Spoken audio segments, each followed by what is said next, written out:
नांदेड बंद दरम्यान मराठा आंदोलक आणि पोलिसांमध्ये बाचाबाची, पोलिसांनी लाठीचार्ज केल्याचा मराठा आंदोलकांचा आरोप।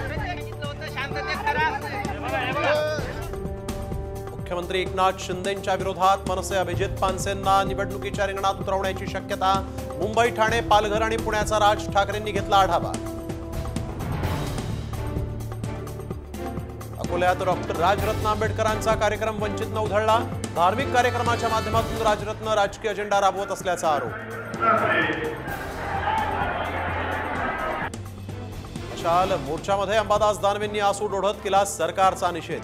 बुलढाण्यामध्ये ठाकरे गटानं केला ठाकरे गटाचा मशाल मोर्चा। रामगिरी महाराजांना जवळच्या माणसांकडूनच धोका, काही झाल्यास आमची जबाबदारी नाही। रामगिरी महाराजांसाठी इम्तियाज जलीलांनी केली Z+ सुरक्षेची मागणी। मुख्यमंत्री आणि दोन्ही उपमुख्यमंत्री यांच्या डोळ्यादेखत खेकड्याकडून रक्ताचा धंदा। रोहित पवारांची तानाजी सावंतांवर गणाघाती टीका, रक्तपेढीसाठी 30 लाखांची लाच मागितल्याचा आरोप। मुंबई महापालिका उपायुक्तपदी BMC मधील अधिकाऱ्यांमधूनच नियुक्ती करा, आदित्य ठाकरेंची मागणी। BMC मधील अधिकाऱ्यांवर सरकारचा विश्वास नाही का, ठाकरेंचा सवाल। दिल्लीतील नेत्यांनी राज्यातील निवडणुकीचा खर्च शिंदेंना सांगितला, संजय राऊतांचा गंभीर आरोप। तर झारखंड आणि हरियाणाच्या निवडणुकीचाही खर्च शिंदेंकडेच, राऊत यांचं विधान।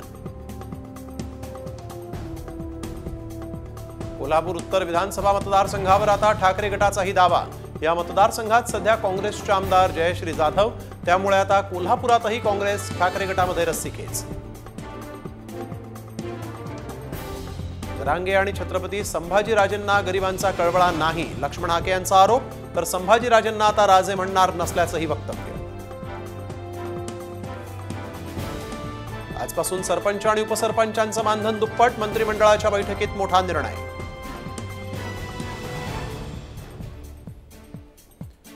लाडकी बहीण योजनेचा तिसरा हप्ता 29 सप्टेंबरला मिळणार, राज्यातील 2 कोटी महिलांना मिळणार पैसे।